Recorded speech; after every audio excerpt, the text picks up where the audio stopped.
Hello, I'm Jen Rogers. Thanks so much for being here today to talk about ways to leverage your existing technology as you search for effective and efficient ways to get through the current economic challenges. Here to talk about it all is City National Bank's Executive Vice President, Commercial and Consumer Banking Products, Verna Grayce Chao. Thank you so much for joining us. I just want to start and kind of set the scene here because there are really a lot of economic and technological challenges facing everybody right now. So, what are the biggest concerns that you're hearing from business leaders that they need to figure out how to address? Great. Well, thanks, Jen. Thanks for having me. Super excited to be here. And yeah, that's something that we're talking to, our clients across the board all the time, particularly as you said, with so much of the uncertainty, the interest rates, the inflation, and really what does that mean in terms of expense? But we all know this is kind of a unique time because we're all still seeing a lot of demand as well. And so I think, businesses are trying to think how do I prepare myself for what's coming? Is there more status quo? Is there a softening? How do I think about this differently? Some of the tried and true ways of preparing maybe for a downturn or a softening are not quite step by step as we look forward today. So a lot of how do I think maybe more end to end, and how do I do that in a way that I'm prepared for this uncertainty.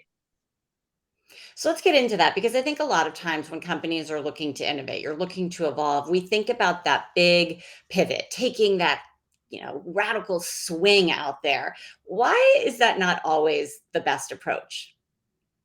Well, I'll tie it back to what I just said. There's just so much uncertainty, and the great thing about sort of those big swings, that big new software, that big new market you're going to go into, that place where you're going to drive the business, comes with a lot of risk. It can be the best idea, the best plan, but we always know that there's gremlins in the execution. And so, in a time of uncertainty, taking those big swings, put you, could potentially put you in a position to be out of step with whatever's coming towards us. And so, that's where there's an opportunity to maybe kind of stand it on its head and think, what are some of the smaller things that I could do that are lower risk that could position me either to be more efficient if we're facing a downturn, or to be more efficient to better serve clients that are maybe going to come if our continued demand continues.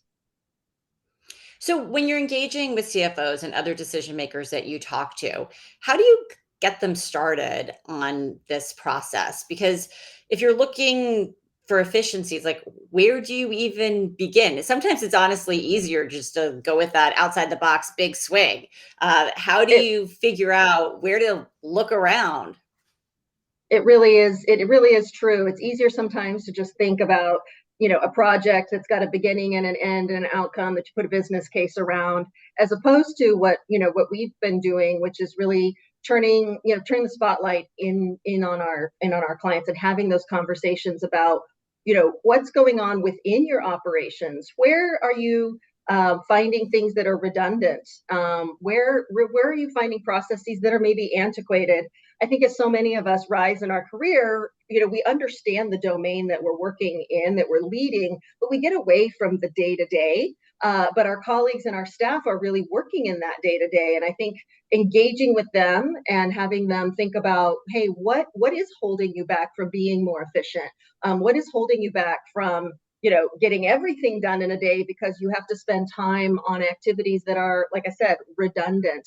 And so kind of taking a step back, looking at those opportunities in your process and in your technology, frankly. I call it like looking at the seams, or another term I like to use with clients is, hey, let's go shopping in your own closet. Like what's going on in there? Something that you haven't looked at for a while, but there's a real opportunity, to drive efficiency, which again reduces expense. And in an uncertain environment, if you're reducing expense and driving up efficiency, you can self-fund some of those things that might be the bigger swings, right? And so it's kind of a way to think more holistically, but at a smaller scale.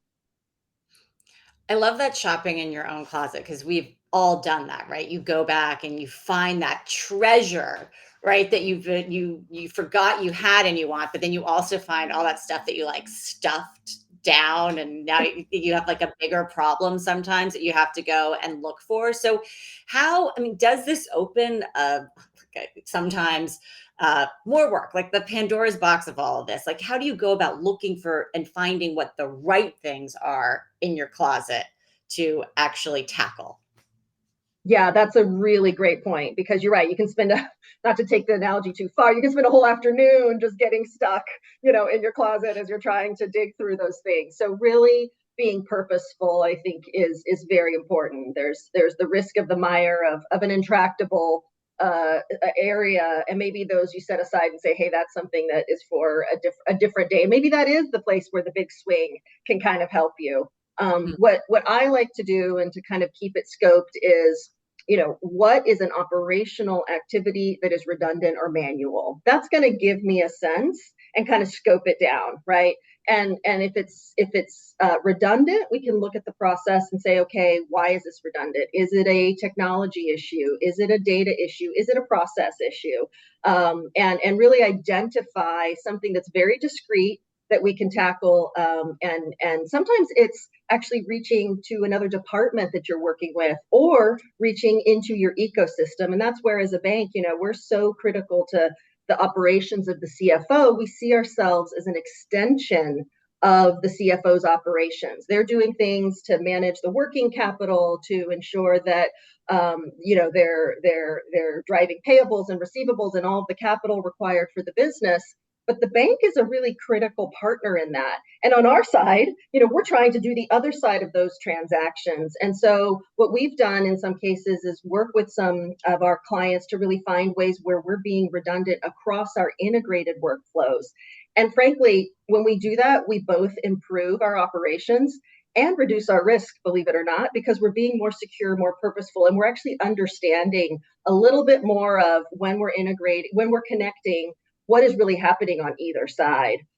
So I know it's a lot to throw at you, but if you really start discrete with an area where you're maybe being redundant, look at is that within your own operation, or is that within your another department you work with, or even your ecosystem of partners and vendors. There's opportunities to kind of really think end to end and holistically. Do you think this works, across industry? Is this a solution that you find is better with one sector or another?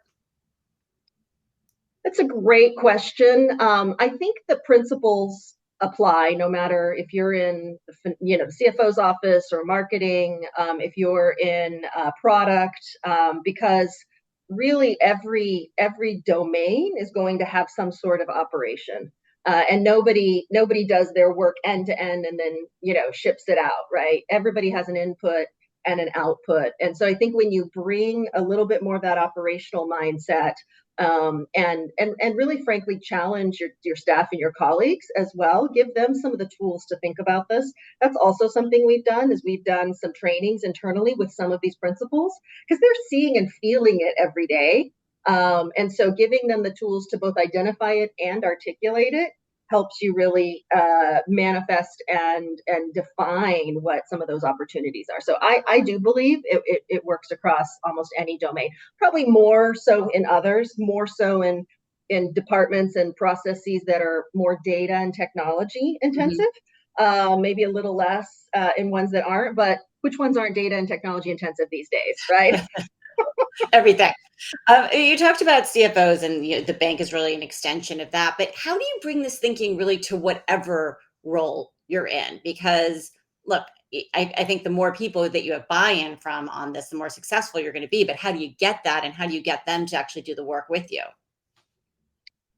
Yeah, look, it is a different way of thinking, right? I think the exciting big swings are the things that people gravitate towards. This is really kind of nuts and bolts. How do I make, my work better, and how do I make the work that I do, with my partners, my internal and external stakeholders better? So, it's not always that exciting, big project that gets presented to the board. So I do think it is a little bit harder. But I think in an environment today, it's got a lot of purchase, because those bigger investments are going to be a little bit harder to come by in the near term. And so I think the way that you bring that thinking is, like I said, introduce these ideas of efficiency at the staff level, really, put it into your goals to find those inefficiencies, engage with your stakeholders, have these open Mhm. conversations. Hey, when I take your work, or when we work together, did you know that this does this, this, and this?